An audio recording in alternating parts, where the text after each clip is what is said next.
Chapter 13. Nature, the Enjoyer, and Consciousness. Texts 1 and 2. Arjuna vacha prakatim purusham chaiva chetrang chetragyameva cha etad vedatam ichchami jnanam geyam cha keshava. Shri Bhagavanu vacha idam shariram konteya chetram ityabadhiyate etad hyo vetitam prahu chetragya iti tadvidha. Arjuna said, O my dear Krishna, I wish to know about Prakriti, nature, Purusha, the enjoyer, and the field and the knower of the field, and of knowledge and the object of knowledge. The Supreme Personality of Godhead said, This body, O son of Kunti, is called a field, and one who knows this body is called the knower of the field. Purport. Arjuna was inquisitive about Prakriti, nature, Purusha, the enjoyer, Kshetra, the field, Kshetragya, its knower, and knowledge and the object of knowledge. When he inquired about all these, Krishna said that this body is called the field, and that one who knows this body is called the knower of the field. This body is the field of activity for the conditioned soul. The conditioned soul is entrapped in material existence, and he attempts to lord it over material nature. And so, according to his capacity to dominate material nature, he gets a field of activity. That field of activity is the body. And what is the body? The body is made of senses. The conditioned soul wants to enjoy sense gratification, and according to his capacity to enjoy sense gratification, he is offered a body or field of activity. Therefore, the body is called Kshetra, or the field of activity for the conditioned soul. Now, the person who identifies himself with the body is called Kshetragya, the knower of the field.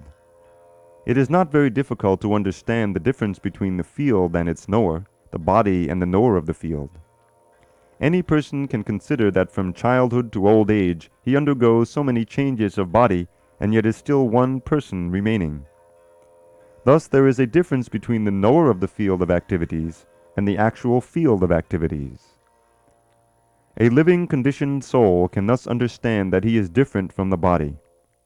It is described in the beginning, Dehinosmin, that the living entity is within the body, and that the body is changing from childhood to boyhood, and from boyhood to youth, and from youth to old age, and the person who owns the body knows that the body is changing.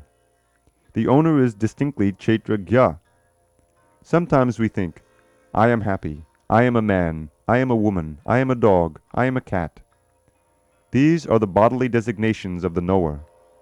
But the knower is different from the body. Although we may use many articles, our clothes, etc., we know that we are different from the things used. Similarly, we also understand by a little contemplation that we are different from the body. I or you or anyone else who owns the body is called Kshetragya, the knower of the field of activities, and the body is called Kshetra, the field of activities itself.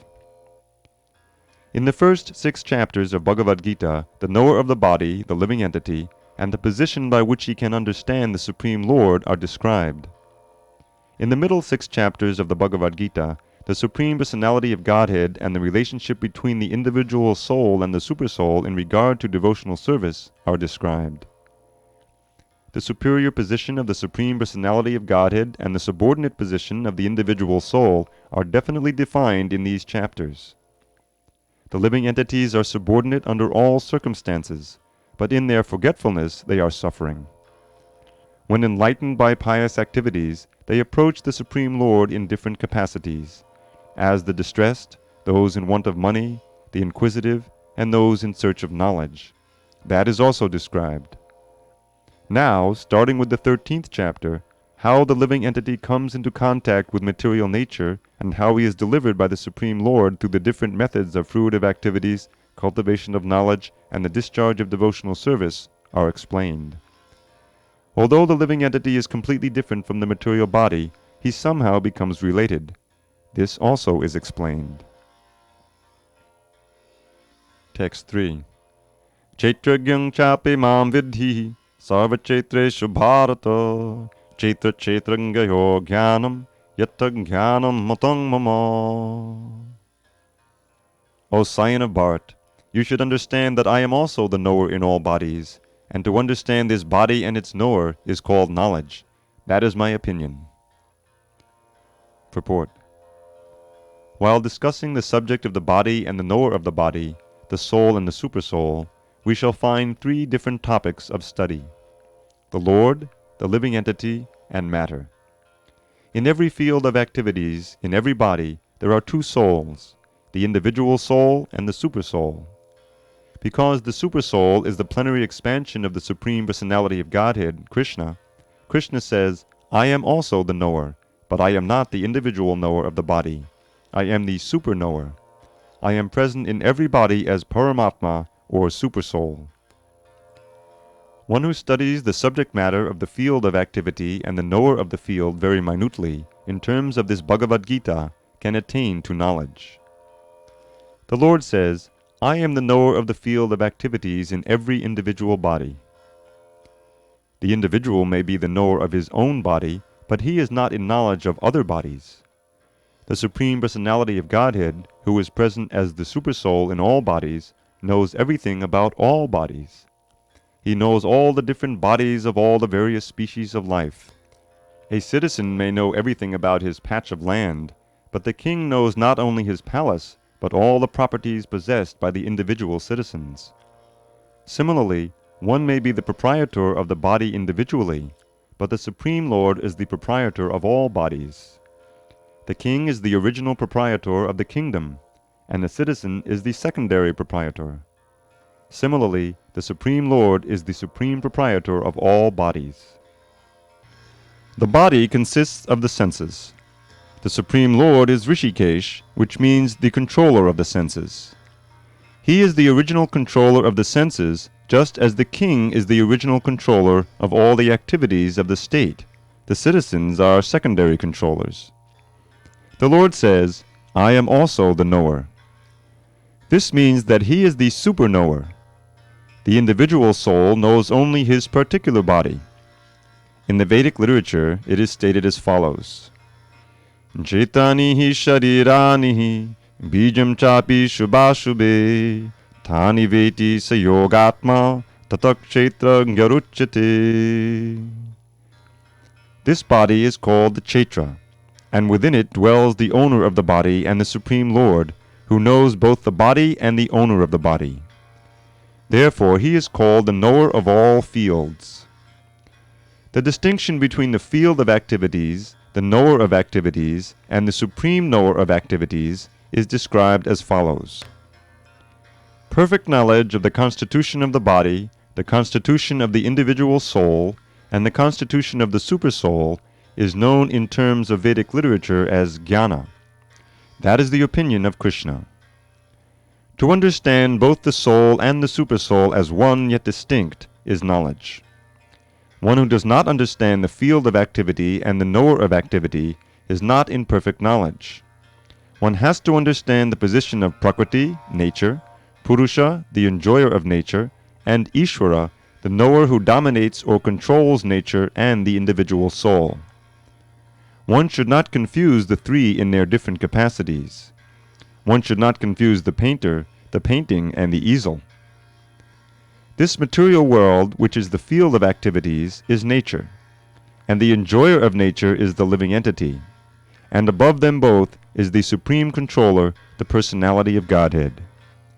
It is stated in the Vedic language, in the Shvetashvatara Upanishad 1.12, Bhokta bhogyam preritaram chamatva sarvam proktam trividham brahma mehetat. There are three Brahman conceptions.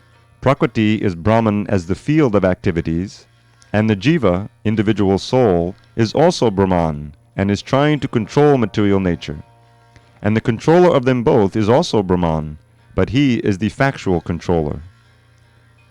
In this chapter it will also be explained that out of the two knowers, one is fallible and the other is infallible.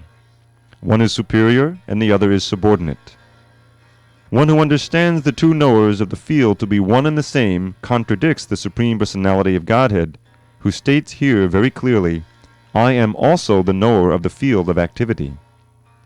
One who misunderstands a rope to be a serpent is not in knowledge. There are different kinds of bodies, and there are different owners of the bodies. Because each individual soul has his individual capacity for lording it over material nature, there are different bodies. But the Supreme also is present in them as the controller.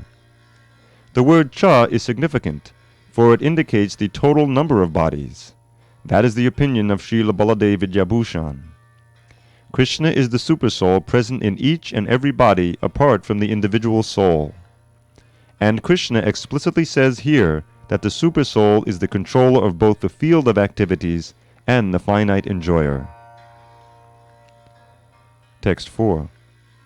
Tatchetam yatcha yadrikcha yadvikari yatascha yat sachayo yat pabhavascha tatsamasena me shrinu.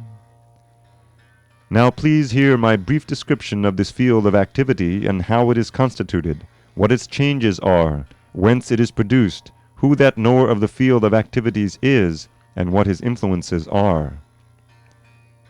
Purport. The Lord is describing the field of activities and the knower of the field of activities in their constitutional positions. One has to know how this body is constituted, the materials of which this body is made, under whose control this body is working, how the changes are taking place, wherefrom the changes are coming, what the causes are, what the reasons are, what the ultimate goal of the individual soul is, and what the actual form of the individual soul is. One should also know the distinction between the individual living soul and the supersoul, their different influences, their potentials, etc. One just has to understand this Bhagavad Gita directly from the description given by the Supreme Personality of Godhead, and all this will be clarified.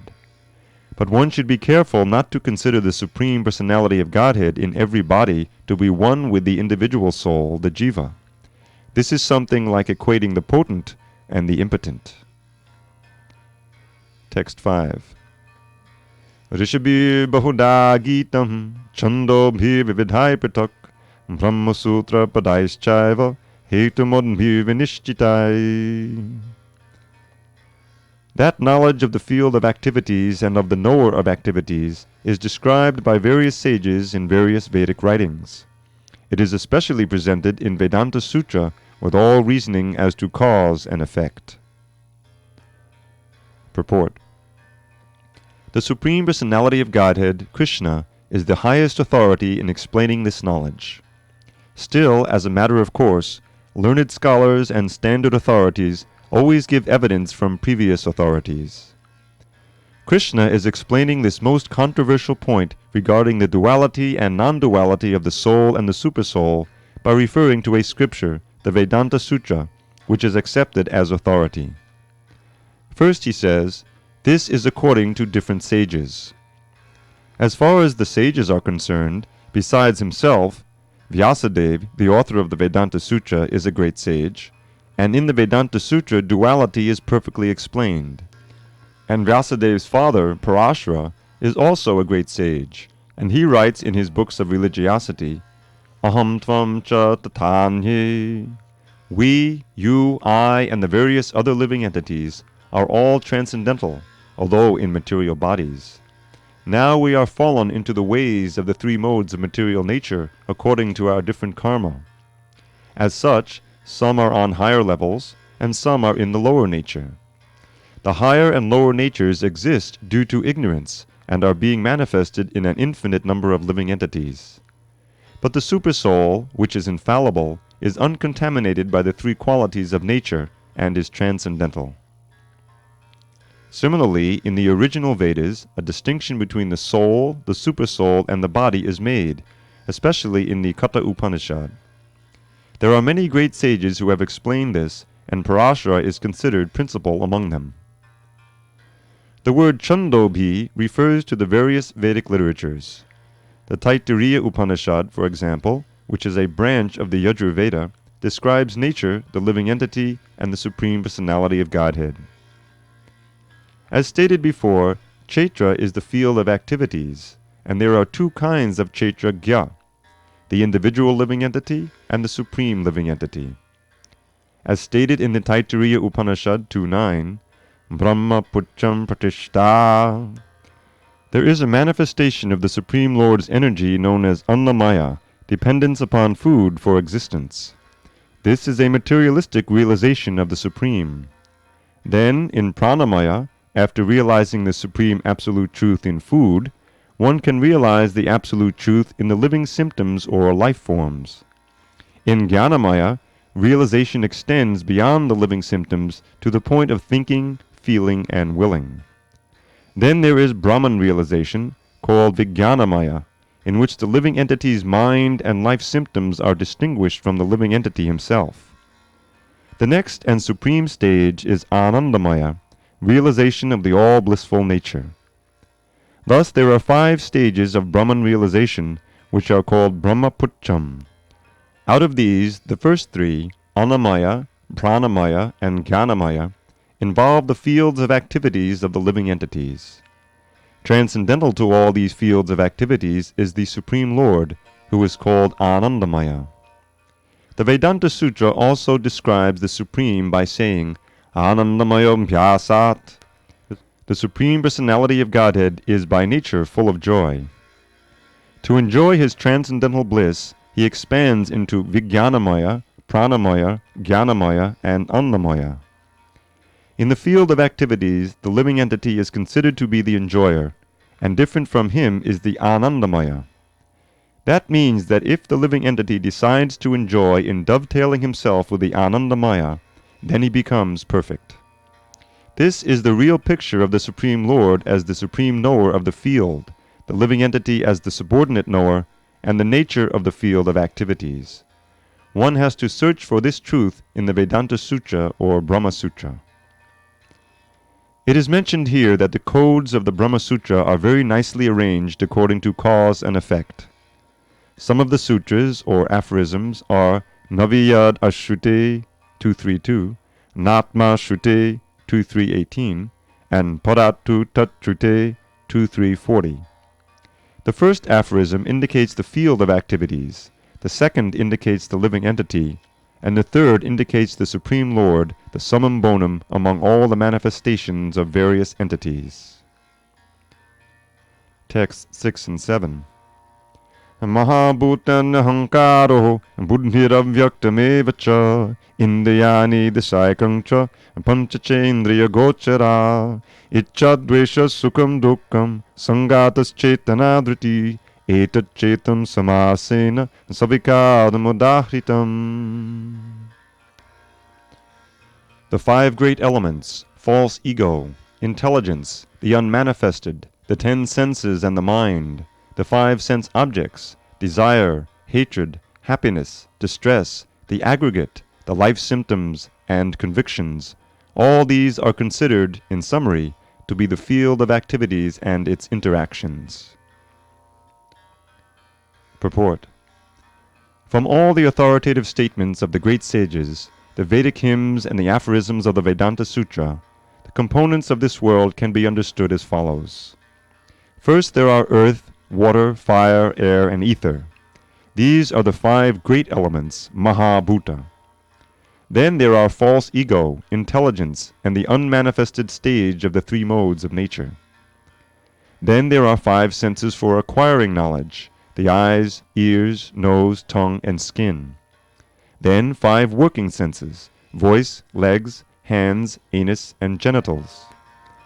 Then above the senses there is the mind, which is within and which can be called the sense within. Therefore, including the mind, there are 11 senses altogether. Then there are the 5 objects of the senses, smell, taste, form, touch, and sound. Now, the aggregate of these 24 elements is called the field of activity. If one makes an analytical study of these 24 subjects, then he can very well understand the field of activity. Then there are desire, hatred, happiness, and distress, which are interactions, representations of the 5 great elements in the gross body. The living symptoms, represented by consciousness, and convictions are the manifestation of the subtle body, mind, ego, and intelligence. These subtle elements are included within the field of activities. The 5 great elements are a gross representation of the false ego, which in turn represents the primal stage of false ego, technically called the materialistic conception or tamasa buddhi, intelligence in ignorance. This, further, represents the unmanifested stage of the three modes of material nature. The unmanifested modes of material nature are called pradhan. One who desires to know the 24 elements in detail, along with their interactions, should study the philosophy in more detail. In Bhagavad Gita, a summary only is given. The body is the representation of all these factors, and there are changes of the body which are 6 in number. The body is born, it grows, it stays, it produces byproducts, then it begins to decay, and at the last stage it vanishes. Therefore the field is a non-permanent material thing. However, the Kshetrajna, the knower of the field, its proprietor, is different.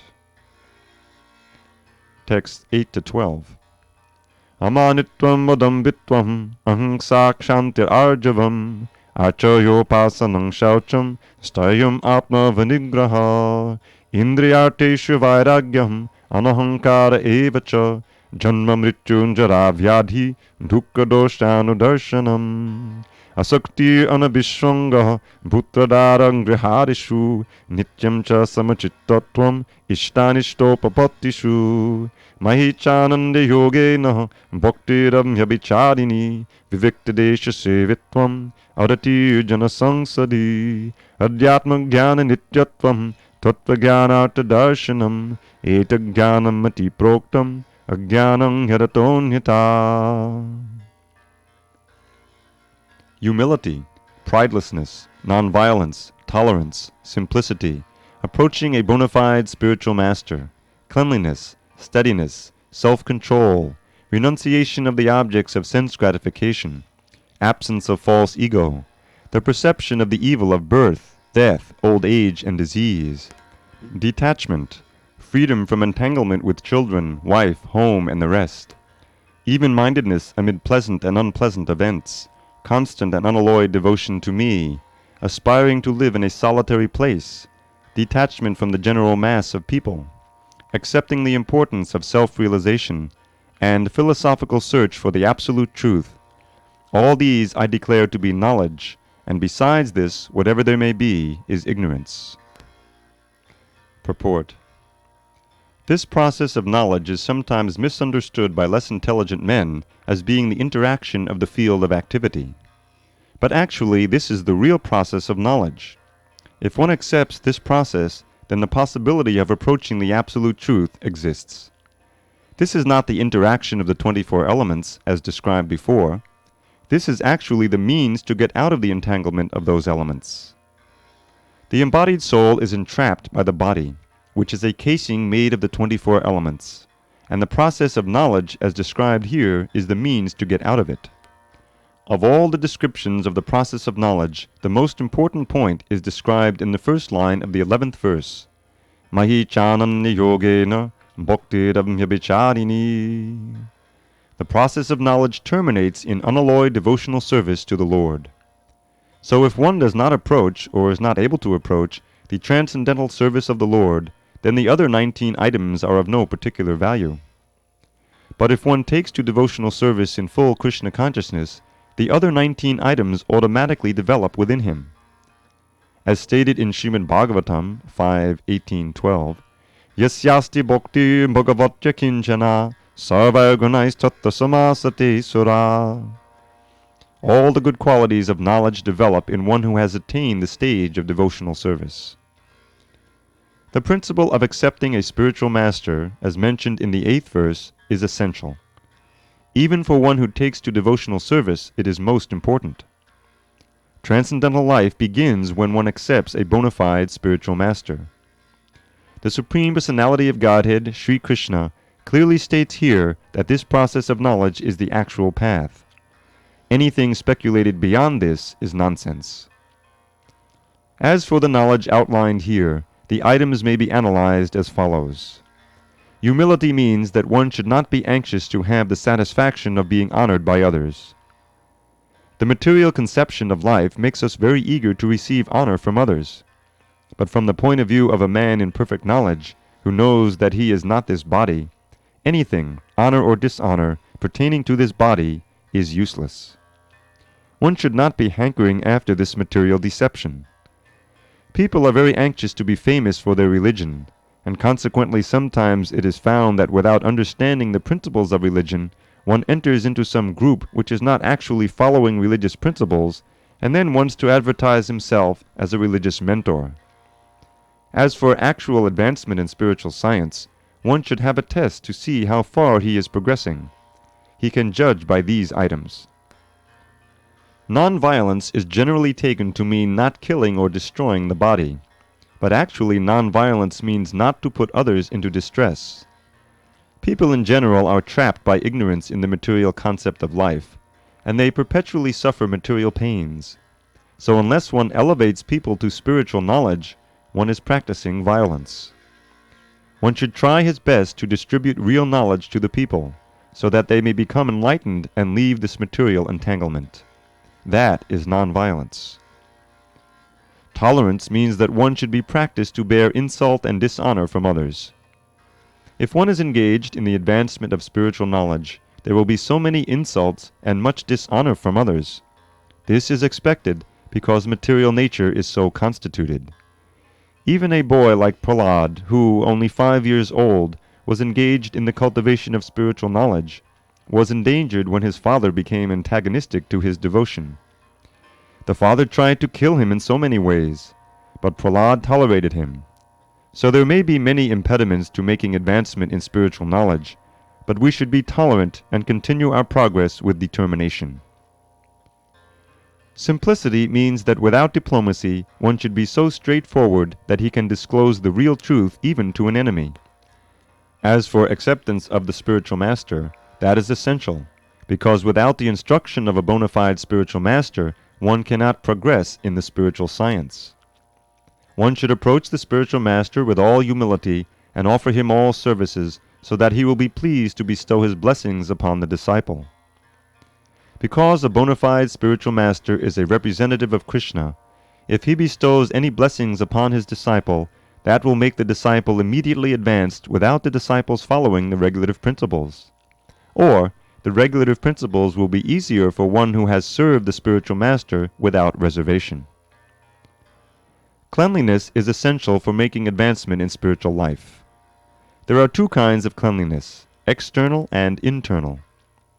External cleanliness means taking a bath, but for internal cleanliness, one has to think of Krishna always and chant Hare Krishna, Krishna Krishna, Hare Hare, Hare Rama, Rama Rama, Hare Hare. This process cleans the accumulated dust of past karma from the mind. Steadiness means that one should be very determined to make progress in spiritual life. Without such determination, one cannot make tangible progress.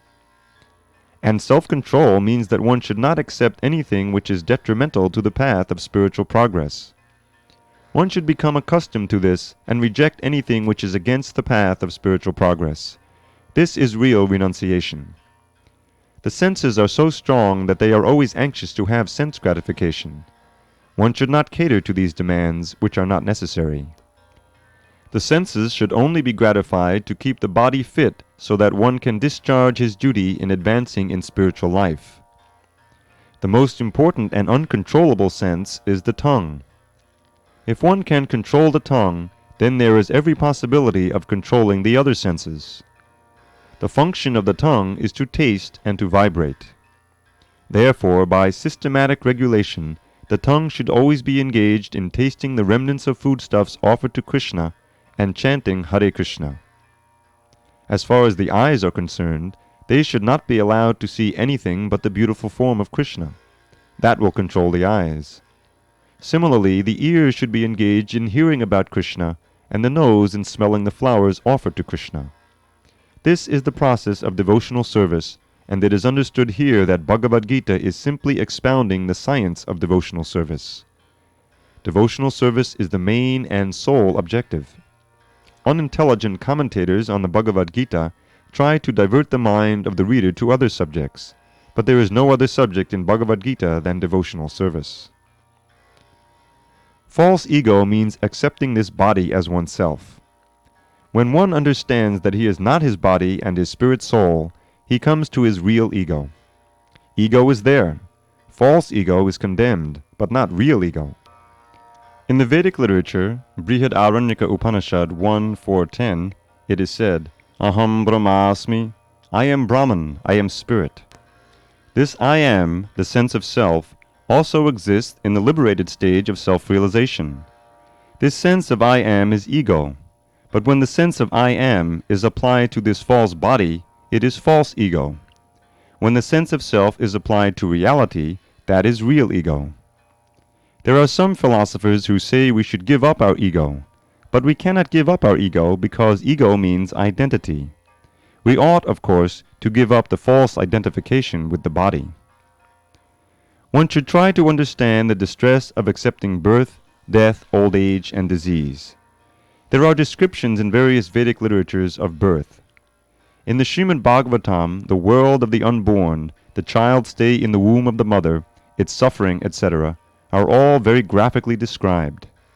It should be thoroughly understood that birth is distressful. Because we forget how much distress we have suffered within the womb of the mother, we do not make any solution to the repetition of birth and death. Similarly, at the time of death, there are all kinds of sufferings, and they are also mentioned in the authoritative scriptures. These should be discussed. And as far as disease and old age are concerned, everyone gets practical experience. No one wants to be diseased, and no one wants to become old, but there is no avoiding these. Unless we have a pessimistic view of this material life, considering the distresses of birth, death, old age, and disease, there is no impetus for our making advancement in spiritual life. As for detachment from children, wife, and home, it is not meant that one should have no feeling for these. They are natural objects of affection. But when they are not favorable to spiritual progress, then one should not be attached to them. The best process for making the home pleasant is Krishna consciousness. If one is in full Krishna consciousness, he can make his home very happy, because this process of Krishna consciousness is very easy. One need only chant Hare Krishna, Krishna Krishna, Hare Hare, Hare Rama, Rama Rama, Hare Hare. Accept the remnants of foodstuffs offered to Krishna, have some discussion on books like Bhagavad Gita and Srimad Bhagavatam, and engage oneself in deity worship. These 4 things will make one happy. One should train the members of his family in this way. The family members can sit down morning and evening and chant together Hare Krishna, Krishna Krishna, Hare Hare, Hare Rama, Rama Rama, Hare Hare. If one can mold his family life in this way to develop Krishna consciousness, following these 4 principles, then there is no need to change from family life to renounced life. But if it is not congenial, not favorable for spiritual advancement, then family life should be abandoned. One must sacrifice everything to realize or serve Krishna, just as Arjuna did. Arjuna did not want to kill his family members, but when he understood that these family members were impediments to his Krishna realization, he accepted the instruction of Krishna and fought and killed them. In all cases, one should be detached from the happiness and distress of family life, because in this world one can never be fully happy or fully miserable. Happiness and distress are concomitant factors of material life. One should learn to tolerate, as advised in Bhagavad Gita. One can never restrict the coming and going of happiness and distress, so one should be detached from the materialistic way of life and be automatically equipoised in both cases. Generally, when we get something desirable, we are very happy, and when we get something undesirable, we are distressed. But if we are actually in the spiritual position, these things will not agitate us. To reach that stage, we have to practice unbreakable devotional service. Devotional service to Krishna without deviation means engaging oneself in the 9 processes of devotional service: chanting, hearing, worshipping, offering respect, etc., as described in the last verse of the 9th chapter. That process should be followed. Naturally, when one is adapted to the spiritual way of life, he will not want to mix with materialistic men. That would go against his grain. One may test himself by seeing how far he is inclined to live in a solitary place without unwanted association. Naturally, a devotee has no taste for unnecessary sporting or cinema going or enjoying some social function. because he understands that these are simply a waste of time. There are many research scholars and philosophers who study sex life or some other subject, but according to Bhagavad Gita, such research work and philosophical speculation have no value. That is more or less nonsensical. According to Bhagavad Gita, one should make research by philosophical discretion into the nature of the soul. One should make research to understand the self. That is recommended here. As far as self-realization is concerned, it is clearly stated here that Bhakti Yoga is especially practical. As soon as there is a question of devotion, one must consider the relationship between the supersoul and the individual soul. The individual soul and the supersoul cannot be one, at least not in the Bhakti conception, the devotional conception of life. This service of the individual soul to the Supreme Soul is eternal, nityam, as it is clearly stated. So bhakti, or devotional service, is eternal. One should be established in that philosophical conviction. In the Srimad Bhagavatam 1-11, this is explained. Patanti tat tattavidas tattam yajnanamadvayam. Those who are actually knowers of the Absolute Truth know that the Self is realized in three different phases, as Brahman, Paramatma, and Bhagavan. Bhagavan is the last word in the realization of the Absolute Truth. Therefore one should reach up to that platform of understanding the Supreme Personality of Godhead, and thus engage in the devotional service of the Lord. That is the perfection of knowledge. Beginning from practicing humility up to the point of realization of the Supreme Truth, the Absolute Personality of Godhead, this process is just like a staircase beginning from the ground floor and going up to the top floor. Now on this staircase there are so many people who have reached the first floor, the second or the third floor, etc. But unless one reaches the top floor, which is the understanding of Krishna, he is at a lower stage of knowledge. If anyone wants to compete with God and at the same time make advancement in spiritual knowledge, he will be frustrated. It is clearly stated that without humility, understanding is not possible. To think oneself God is most puffed up. Although the living entity is always being kicked by the stringent laws of material nature, he still thinks, I am God, because of ignorance. The beginning of knowledge, therefore, is amanitva, humility. One should be humble and know that he is subordinate to the Supreme Lord. Due to rebellion against the Supreme Lord, one becomes subordinate to material nature. One must know and be convinced of this truth. Text 13. Geyam yattat pravakshyami yagyatpamitamashnute anadimat param brahma nasattan nasaruchyate. I shall now explain the knowable, knowing which you will taste the eternal. Brahman, the spirit, beginningless and subordinate to me, lies beyond the cause and effect of this material world. Purport.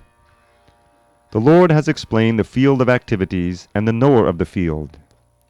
He has also explained the process of knowing the knower of the field of activities. Now he begins to explain the knowable, first the soul and then the supersoul. By knowledge of the knower, both the soul and the supersoul, one can relish the nectar of life. As explained in the second chapter, the living entity is eternal. This is also confirmed here. There is no specific date at which the jiva was born, nor can anyone trace out the history of the jivatma's manifestation from the Supreme Lord. Therefore it is beginningless. The Vedic literature confirms this. Jayate mriyate va vipaschit. Katha Upanishad 1-18. The knower of the body is never born and never dies, and he is full of knowledge. The Supreme Lord as the Supersoul is also stated in the Vedic literature, Shvetashvatara Upanishad 6.16, to be Pradhana Kshetragya Patayr Gunesha, the chief knower of the body and the master of the three modes of material nature. In the Smriti it is said, Dasabhuto Harireva Nanyasyaiva Kadachana. The living entities are eternally in the service of the Supreme Lord. This is also confirmed by Lord Chaitanya in his teachings.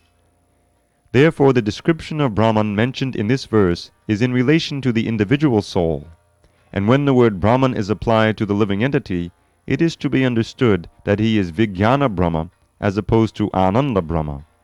Ananda Brahma is the Supreme Brahman, Personality of Godhead. Text 14. Sarvatok panipadam tat sarvatok shishado mukham sarvatok shutimalloke sarvamavritya tishtati. Everywhere are his hands and legs, his eyes, heads, and faces, and he has ears everywhere. In this way the Supersoul exists, pervading everything. Purport. As the sun exists, diffusing its unlimited rays, so does the Supersoul, or Supreme Personality of Godhead. He exists in his all-pervading form, and in him exist all the individual living entities, beginning from the first great teacher, Brahma, down to the small ants.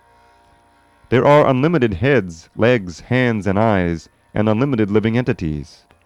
All are existing in and on the Supersoul. Therefore the Supersoul is all-pervading. The individual soul, however, cannot say that he has his hands, legs, and eyes everywhere. That is not possible. If he thinks that under ignorance he is not conscious that his hands and legs are diffused all over, but that when he attains to proper knowledge he will come to that stage, his thinking is contradictory.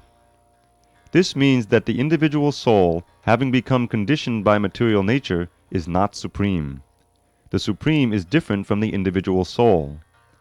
The Supreme Lord can extend his hand without limit. The individual soul cannot. In Bhagavad Gita, the Lord says that if anyone offers him a flower or a fruit or a little water, he accepts it. If the Lord is a far distance away, how can he accept things? This is the omnipotence of the Lord. Even though he is situated in his own abode, far, far away from earth, he can extend his hand to accept what anyone offers. That is his potency. In the Brahma Samhita 5.37, it is stated, Goloka eva nivasatya kilatma bhuta. Although he is always engaged in pastimes in his transcendental planet, he is all-pervading. The individual soul cannot claim that he is all-pervading.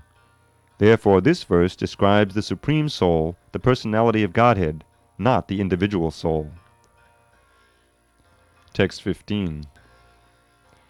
Savendriya gunabhasam savendriya vivarjitam asaktam sarva brichaiva nirgunam gunabhoktricha. The Supersoul is the original source of all senses, yet he is without senses. He is unattached, although he is the maintainer of all living beings. He transcends the modes of nature, and at the same time he is the master of all the modes of material nature. Purport. The Supreme Lord, although the source of all the senses of the living entities, doesn't have material senses like they have. Actually, the individual souls have spiritual senses, but in conditioned life they are covered with the material elements, and therefore the sense activities are exhibited through matter. The Supreme Lord's senses are not so covered. His senses are transcendental and are therefore called nirguna. Guna means the material modes, but his senses are without material covering. It should be understood that his senses are not exactly like ours. Although he is the source of all our sensory activities, he has his transcendental senses, which are uncontaminated. This is very nicely explained in the Shvetashvatara Upanishad 3.19, in the verse Apanipado Javano Grahita. The Supreme Personality of Godhead has no hands which are materially contaminated, but he has his hands and accepts whatever sacrifice is offered to him. That is the distinction between the conditioned soul and the Supersoul. He has no material eyes, but he has eyes. Otherwise, how could he see? He sees everything, past, present, and future. He lives within the heart of the living being, and he knows what we have done in the past, what we are doing now, and what is awaiting us in the future. This is also confirmed in Bhagavad Gita. He knows everything, but no one knows him. It is said that the Supreme Lord has no legs like us, but he can travel throughout space because he has spiritual legs. In other words, the Lord is not impersonal. He has his eyes, legs, hands, and everything else, and because we are part and parcel of the Supreme Lord, we also have these things. But his hands, legs, eyes, and senses are not contaminated by material nature. Bhagavad Gita also confirms that when the Lord appears, he appears as he is by his internal potency. He is not contaminated by the material energy, because he is the Lord of material energy. In the Vedic literature we find that his whole embodiment is spiritual. He has his eternal form, called Satchidananda Vigraha. He is full of all opulence. He is the proprietor of all wealth and the owner of all energy. He is the most intelligent and is full of knowledge. These are some of the symptoms of the Supreme Personality of Godhead. He is the maintainer of all living entities and the witness of all activity. As far as we can understand from Vedic literature, the Supreme Lord is always transcendental. Although we do not see his head, face, hands, or legs, he has them, and when we are elevated to the transcendental situation, we can see the Lord's form. Due to materially contaminated senses, we cannot see his form now. Therefore, the impersonalists, who are still materially affected, cannot understand the personality of Godhead. Text 16. Bahirantascha bhutanam acharang charamevacha sukshmatvatad avigneyam dhurastam chantikechat. The Supreme Truth exists outside and inside of all living beings, the moving and the non-moving. Because he is subtle, he is beyond the power of the material senses to see or to know. Although far, far away, he is also near to all. Purport. In Vedic literature we understand that Narayan, the Supreme Person, is residing both outside and inside of every living entity. He is present in both the spiritual and material worlds. Although he is far, far away, still he is near to us. These are the statements of Vedic literature. Asino duram vajati shayano yati sarvata. Katha Upanishad 1-2-21. And because he is always engaged in transcendental bliss, we cannot understand how he is enjoying his full opulence. We cannot see or understand with these material senses. Therefore, in the Vedic language it is said that to understand him, our material mind and senses cannot act. But one who has purified his mind and senses by practicing Krishna consciousness in devotional service can see him constantly. It is confirmed in Brahma Samhita that the devotee who has developed love for the Supreme God can see him always without cessation. And it is confirmed in Bhagavad Gita 11:54 that he can be seen and understood only by devotional service. Bhaktya tunannaya shakyaha. Text 17. Avibhaktam cha bhuteshu vibhaktam hivachastitam bhutabhatra chatagyeyam gwasishnum prabhavishnu cha. Although the Supersoul appears to be divided among all beings, he is never divided. He is situated as one. Although he is the maintainer of every living entity, it is to be understood that he devours and develops all. Purport. The Lord is situated in everyone's heart as the Supersoul. Does this mean that he has become divided? No. Actually, he is one. The example is given of the sun. The sun, at the meridian, is situated in its place. But if one goes for 5,000 miles in all directions and asks, "Where is the sun?" everyone will say that it is shining on his head. In the Vedic literature, this example is given to show that although he is undivided, he is situated as if divided. Also, it is said in Vedic literature that one Vishnu is present everywhere by his omnipotence, just as the sun appears in many places to many persons.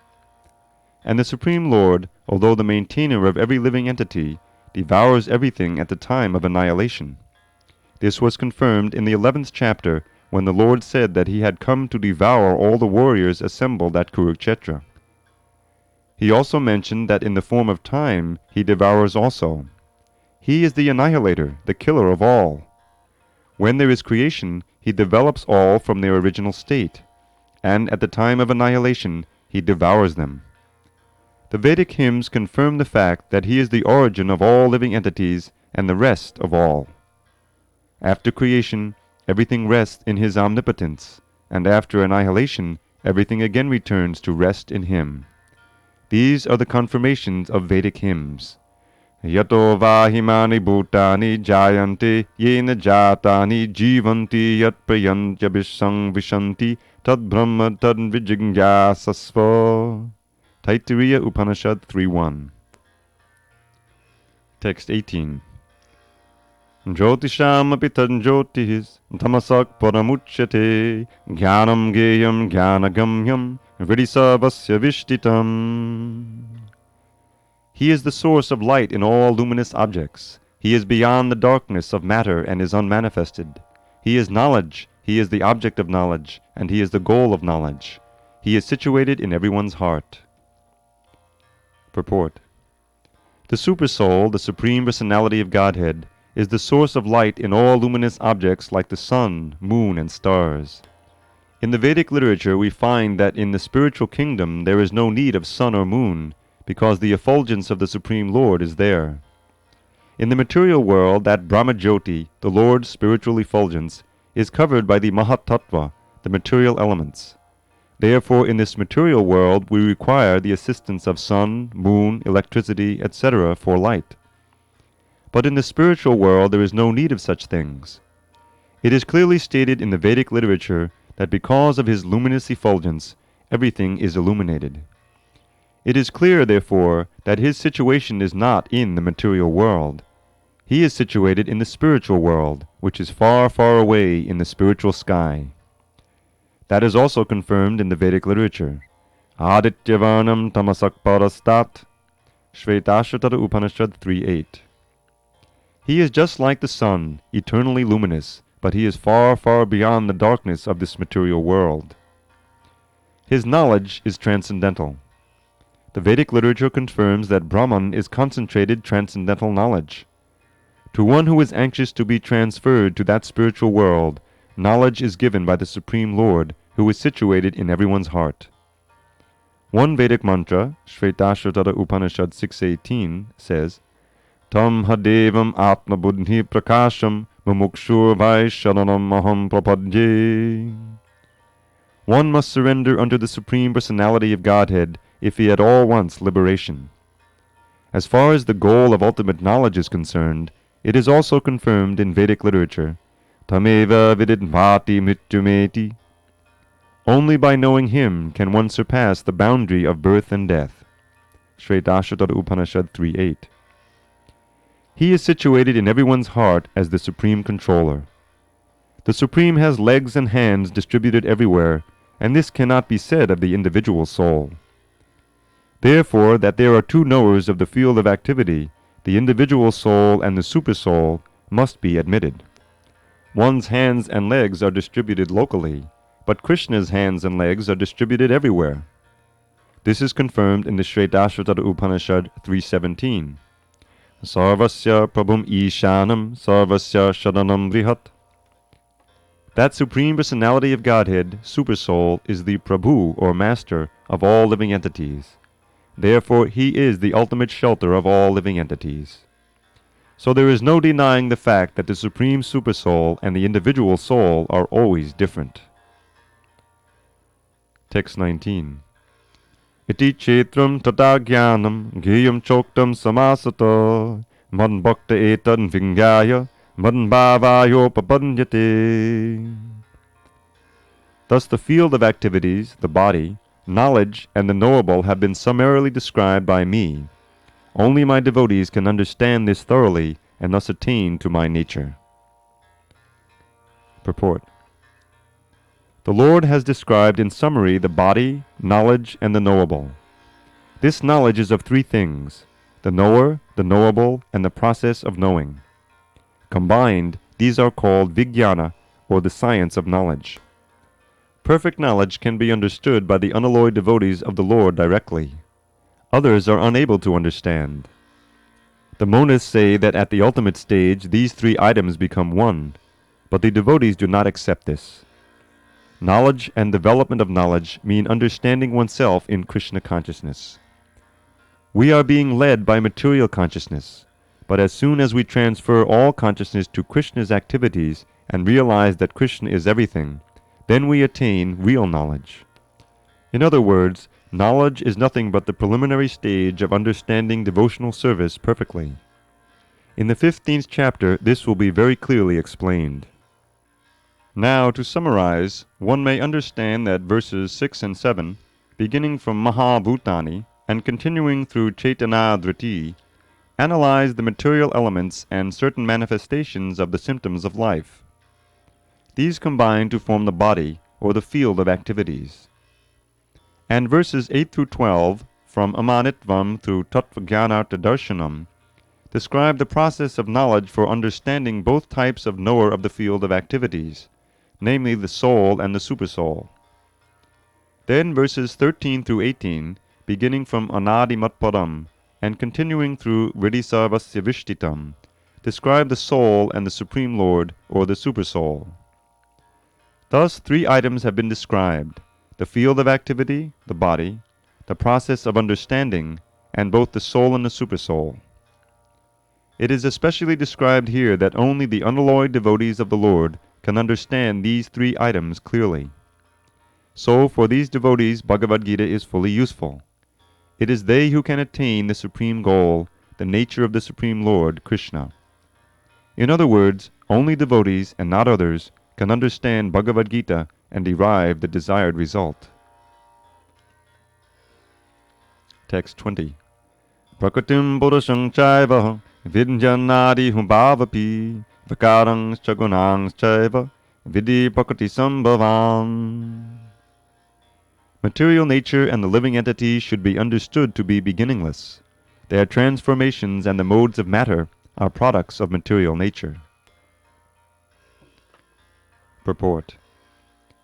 By the knowledge given in this chapter, one can understand the body, the field of activities, and the knowers of the body, both the individual soul and the supersoul. The body is the field of activity and is composed of material nature. The individual soul that is embodied and enjoying the activities of the body is the Purusha, or the living entity. He is one knower, and the other is the supersoul. Of course, it is to be understood that both the supersoul and the individual entity are different manifestations of the Supreme Personality of Godhead. The living entity is in the category of his energy, and the supersoul is in the category of his personal expansion. Both material nature and the living entity are eternal. That is to say, that they existed before the creation. The material manifestation is from the energy of the Supreme Lord, and so also are the living entities. But the living entities are of the superior energy. Both the living entities and material nature existed before this cosmos was manifested.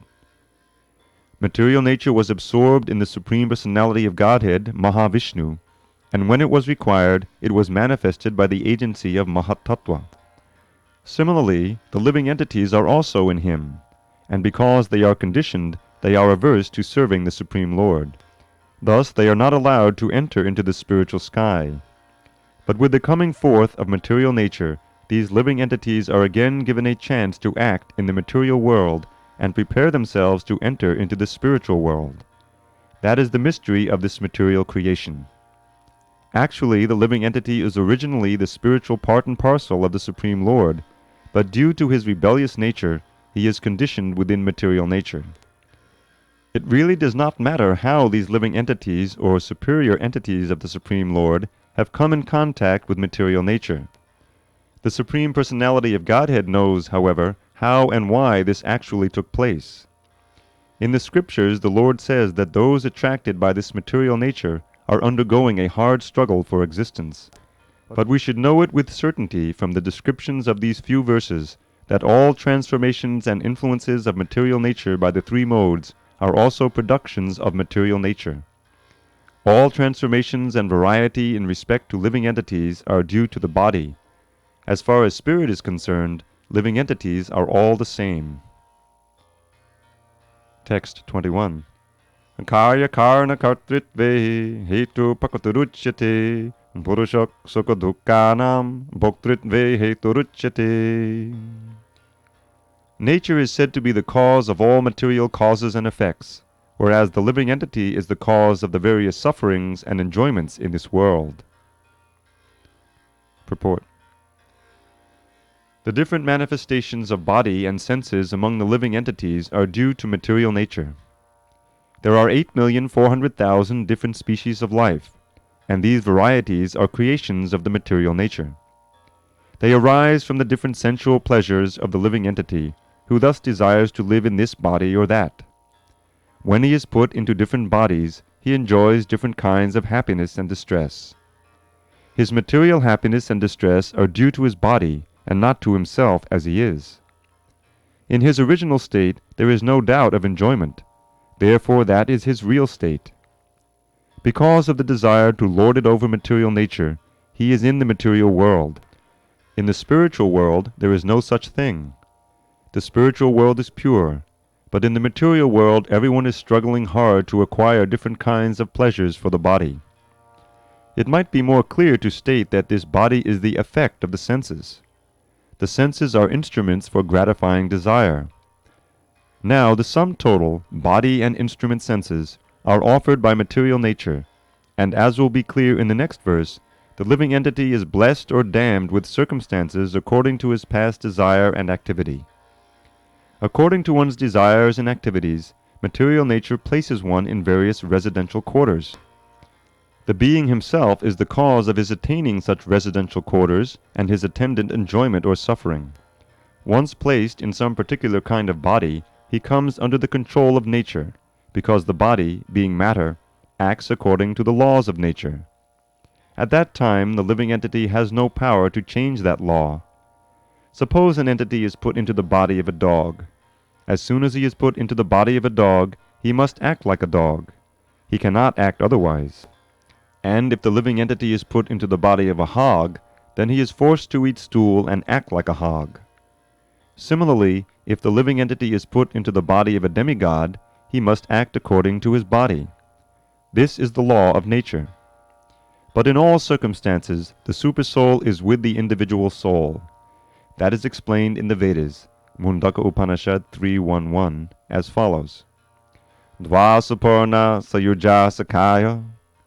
The Supreme Lord is so kind upon the living entity that he always accompanies the individual soul and in all circumstances is present as the Supersoul or Paramatma. Text 22. Purushok prakatisto hi bhunkte prakatijan gunan karanang gunasangosya sadasadnyo nijanmasu. The living entity in material nature thus follows the ways of life, enjoying the three modes of nature. This is due to his association with that material nature. Thus he meets with good and evil among various species. Purport. This verse is very important for an understanding of how the living entities transmigrate from one body to another.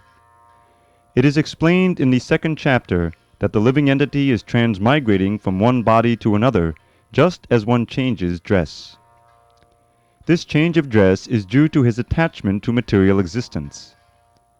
As long as he is captivated by this false manifestation, he has to continue transmigrating from one body to another.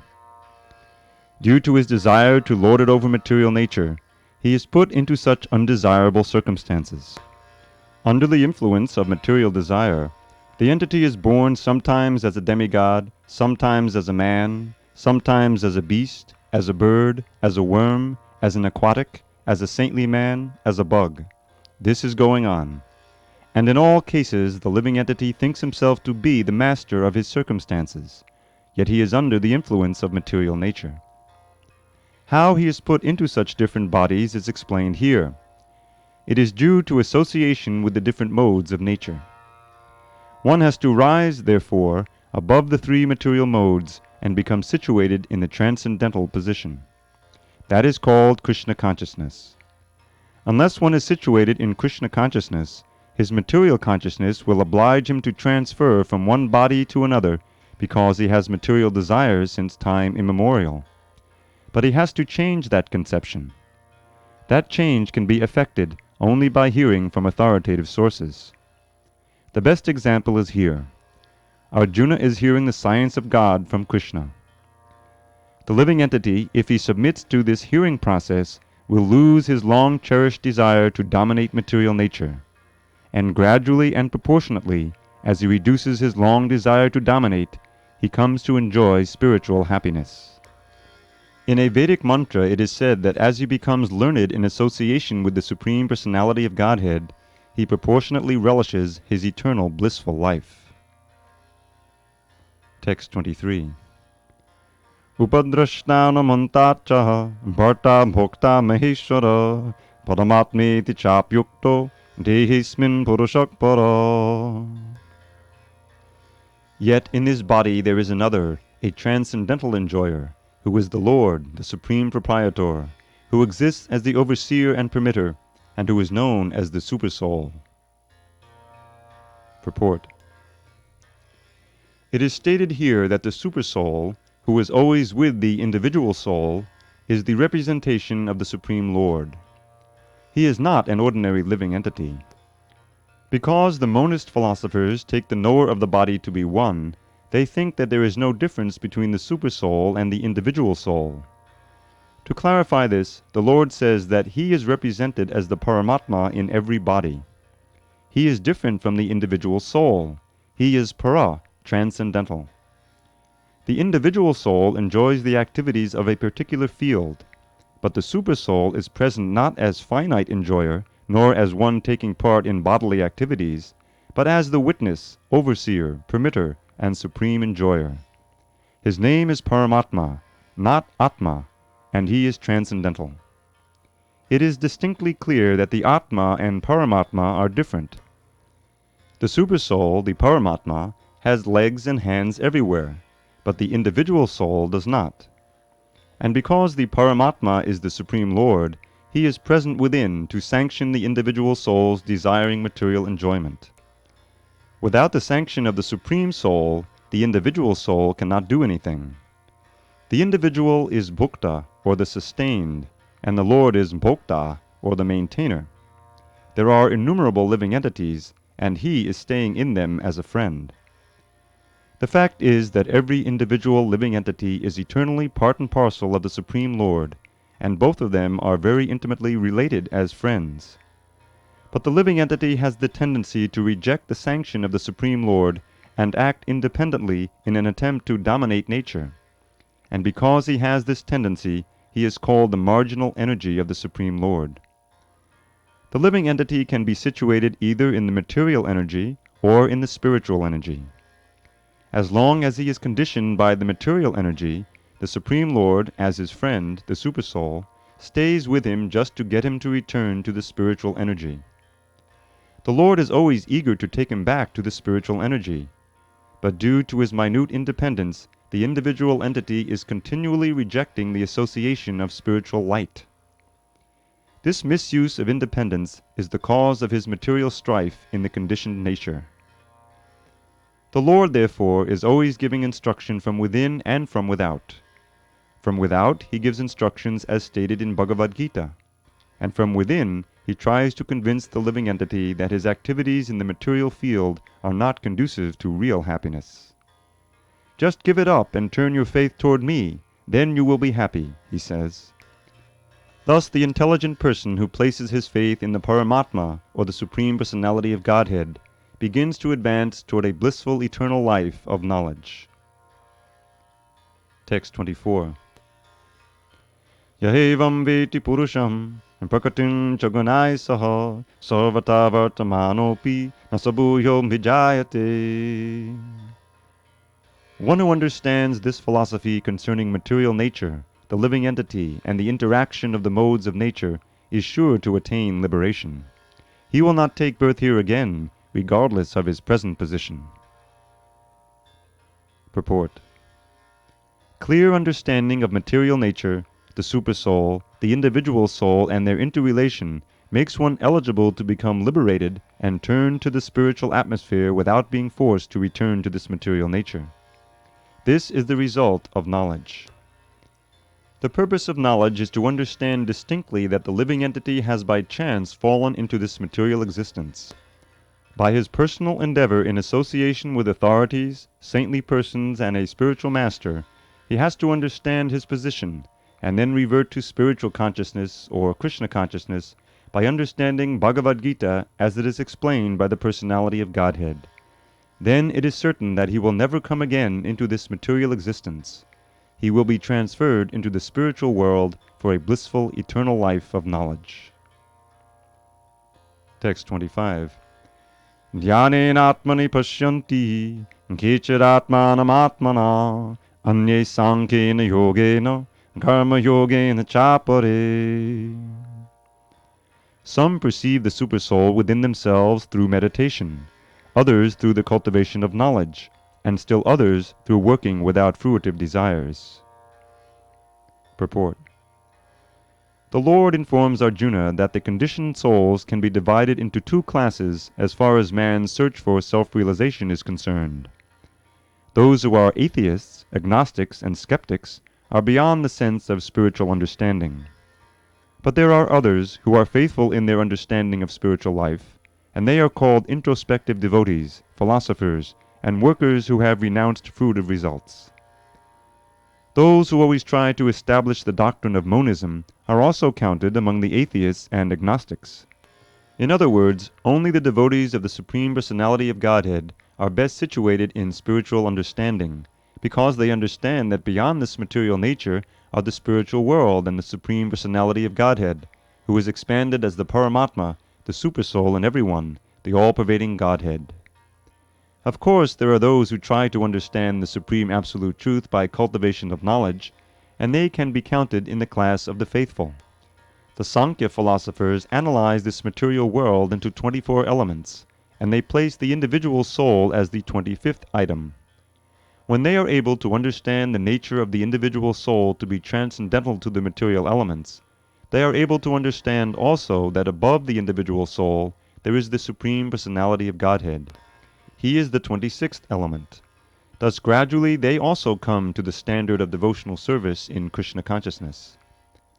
Those who work without fruitive results are also perfect in their attitude. They are given a chance to advance to the platform of devotional service in Krishna consciousness.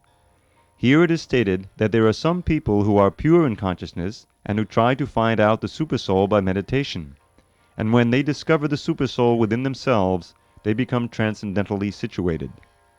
Similarly, there are others who also try to understand the Supreme Soul by cultivation of knowledge, and there are others who cultivate the Hatha Yoga system and who try to satisfy the Supreme Personality of Godhead by childish activities. Text 26. Anye tvevam ajananta shutvanebhya upasate tepi chatatatam jeva mrityung shruti parayana. Again, there are those who, although not conversant in spiritual knowledge, begin to worship the Supreme Person upon hearing about Him from others. Because of their tendency to hear from authorities, they also transcend the path of birth and death. Purport. This verse is particularly applicable to modern society, because in modern society there is practically no education in spiritual matters. Some of the people may appear to be atheistic or agnostic or philosophical, but actually there is no knowledge of philosophy. As for the common man, if he is a good soul, then there is a chance for advancement by hearing. This hearing process is very important. Lord Chaitanya, who preached Krishna consciousness in the modern world, gave great stress to hearing, because if the common man simply hears from authoritative sources, he can progress, especially, according to Lord Chaitanya, if he hears the transcendental vibration Hare Krishna, Krishna Krishna, Hare Hare, Hare Rama, Rama Rama, Hare Hare. It is stated, therefore, that all men should take advantage of hearing from realized souls and gradually become able to understand everything. The worship of the Supreme Lord will then undoubtedly take place. Lord Chaitanya has said that in this age no one needs to change his position, but one should give up the endeavor to understand the absolute truth by speculative reasoning. One should learn to become the servant of those who are in knowledge of the Supreme Lord. If one is fortunate enough to take shelter of a pure devotee, hear from him about self-realization and follow in his footsteps, one will be gradually elevated to the position of a pure devotee. In this verse particularly, the process of hearing is strongly recommended, and this is very appropriate. Although the common man is often not as capable as so-called philosophers, faithful hearing from an authoritative person will help one transcend this material existence and go back to Godhead, back to home. Text 27. Yavat sanjayate kinchit satvang sthavara jangamam chetra chetragya sanyogat tadvidhi bharatarshava. O chief of the Bharatas, know that whatever you see in existence, both the moving and the non-moving, is only a combination of the field of activities and the knower of the field. Purport. Both material nature and the living entity, which were existing before the creation of the cosmos, are explained in this verse. Whatever is created is but a combination of the living entity and material nature. There are many manifestations like trees, mountains, and hills which are not moving, and there are many existences which are moving, and all of them are but combinations of material nature and the superior nature, the living entity. Without the touch of the superior nature, the living entity, nothing can grow. The relationship between material nature and spiritual nature is eternally going on, and this combination is effected by the Supreme Lord. Therefore he is the controller of both the superior and inferior natures. The material nature is created by him, and the superior nature is placed in this material nature, and thus all these activities and manifestations take place. Text 28. Samam sarveshu bhuteshu tishtantam parameshwaram vinasyat savanashyantam yak pashyati sapashyati. One who sees the Supersoul accompanying the individual soul in all bodies, and who understands that neither the soul nor the Supersoul within the destructible body is ever destroyed, actually sees. Purport. Anyone who, by good association, can see three things combined together, the body, the proprietor of the body or individual soul, and the friend of the individual soul, is actually in knowledge.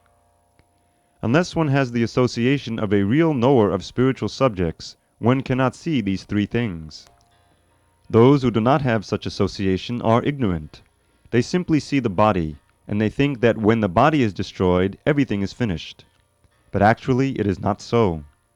After the destruction of the body, both the soul and the supersoul exist, and they go on eternally in many various moving and non-moving forms.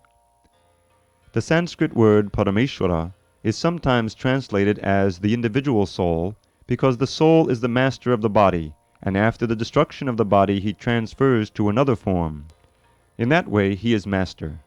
But there are others who interpret this Parameshwara to be the supersoul. In either case, both the supersoul and the individual soul continue. They are not destroyed.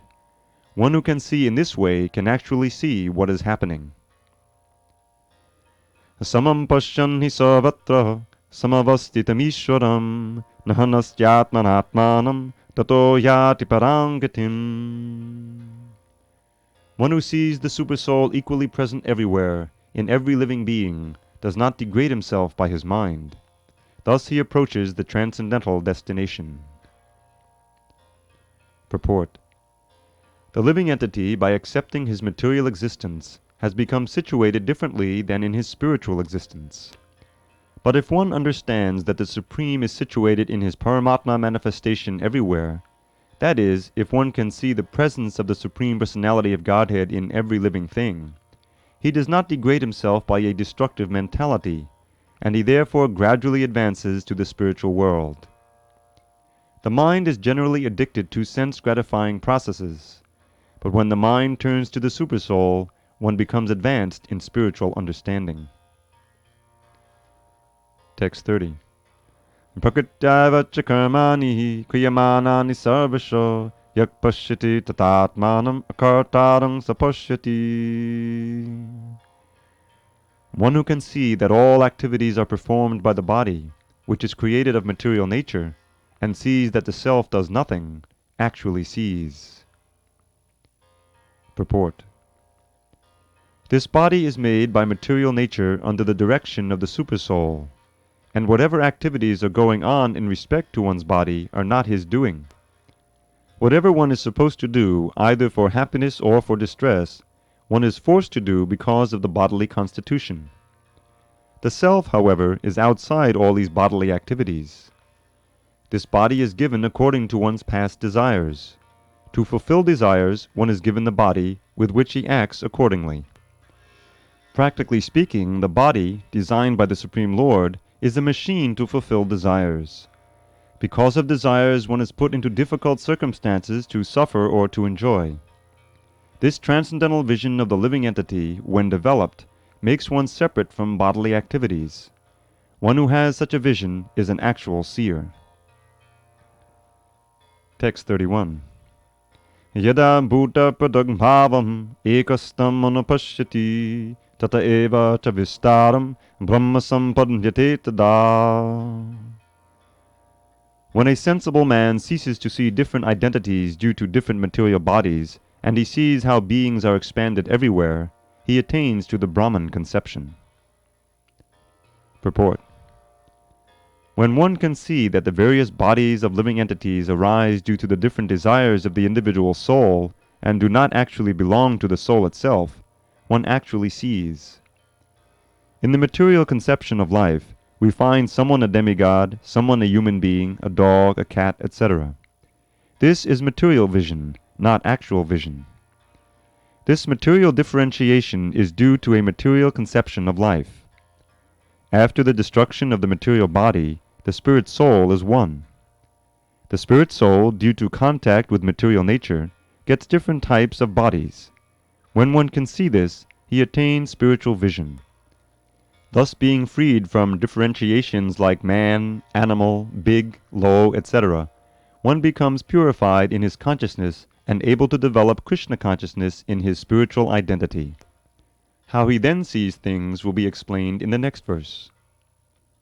Text 32. Anaditvan nirgunatvat panamatma himabhyaya sharirastopi konteya nakaroti nalipyate. Those with the vision of eternity can see that the imperishable soul is transcendental, eternal, and beyond the modes of nature. Despite contact with the material body, O Arjuna, the soul neither does anything nor is entangled. Purport. A living entity appears to be born because of the birth of the material body. But actually the living entity is eternal. He is not born, and in spite of his being situated in a material body, he is transcendental and eternal. Thus he cannot be destroyed. By nature he is full of bliss. He does not engage himself in any material activities. Therefore the activities performed due to his contact with material bodies do not entangle him. Text 33. Yata sarvakatam sakshmyad akasham no palipyate sarvatravastito dehe tatatma no palipyate. The sky, due to its subtle nature, does not mix with anything, although it is all-pervading. Similarly, the soul does not mix with the body, though situated in that body. One in Brahman vision can see this. Purport. The air enters into water, mud, stool, and whatever else is there. Still, it does not mix with anything. Similarly, the living entity, even though situated in varieties of bodies, is aloof from them due to his subtle nature. Therefore, it is impossible to see with the material eyes how the living entity is in contact with this body and how he is out of it after the destruction of the body. No one in science can ascertain this. Text 34. Yata prakashayatyeka kritsnam lokam himam ravi chetrang cheti tata kritsnam prakashayati bharata. O son of Bharat, as the sun alone illuminates all this universe, so does the living entity, one within the body, illuminate the entire body by consciousness. Purport. There are various theories regarding consciousness. Here in Bhagavad Gita, the example of the sun and the sunshine is given. As the sun is situated in one place but is illuminating the whole universe, so a small particle of spirit soul, although situated in the heart of this body, is illuminating the whole body by consciousness. Thus consciousness is the proof of the presence of the soul, as sunshine or light is the proof of the presence of the sun. When the soul is present in the body, there is consciousness all over the body, and as soon as the soul has passed from the body, there is no more consciousness. This can be easily understood by any intelligent man. Therefore, consciousness is not a product of the combinations of matter. It is the symptom of the living entity. The consciousness of the living entity, although qualitatively one with the Supreme Consciousness, is not supreme, because the consciousness of one particular body does not share that of another body. But the Supersoul, which is situated in all bodies as the friend of the individual soul, is conscious of all bodies. That is the difference between supreme consciousness and individual consciousness. Text 35. Chaitra chaitrangayorevam antaram jnana chakshusha bhuta prakriti mokshang cha ye vidur yanti te param. Those who see with eyes of knowledge the difference between the body and the knower of the body, and can also understand the process of liberation from bondage in material nature, attain to the supreme goal. Purport. The purport of this 13th chapter is that one should know the distinction between the body, the owner of the body, and the Supersoul. One should recognize the process of liberation as described in verses 8 through 12. Then one can go on to the supreme destination. A faithful person should at first have some good association to hear of God, and thus gradually become enlightened. If one accepts a spiritual master, one can learn to distinguish between matter and spirit, and that becomes the stepping stone for further spiritual realization. A spiritual master, by various instructions, teaches his students to get free from the material concept of life. For instance, in Bhagavad Gita we find Krishna instructing Arjuna to free him from materialistic considerations. One can understand that this body is matter. It can be analyzed with its 24 elements. The body is the gross manifestation, and the subtle manifestation is the mind and psychological effects. And the symptoms of life are the interaction of these features. But over and above this, there is the soul, and there is also the Supersoul. The soul and the Supersoul are two. This material world is working by the conjunction of the soul and the 24 material elements. One who can see the constitution of the whole material manifestation as this combination of the soul and material elements, and can also see the situation of the Supreme Soul, becomes eligible for transfer to the spiritual world. These things are meant for contemplation and for realization, and one should have a complete understanding of this chapter with the help of the spiritual master. Thus end the Bhaktivedanta purports to the 13th chapter of the Srimad Bhagavad Gita in the matter of nature, the enjoyer, and consciousness.